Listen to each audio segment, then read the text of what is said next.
অবশেষে চলে আসলাম লিফটের পাশ দিয়ে।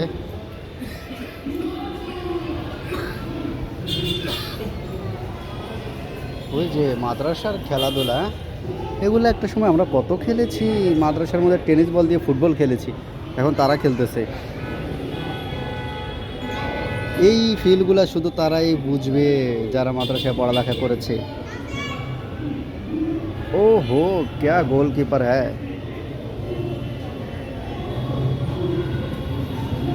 এখানে যে মনিটরগুলা লাগানো আছে, আমি প্রথমে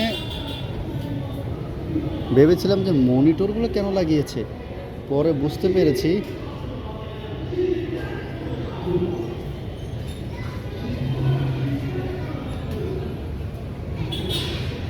এখানে অনেক বড় মসজিদ, যার কারণে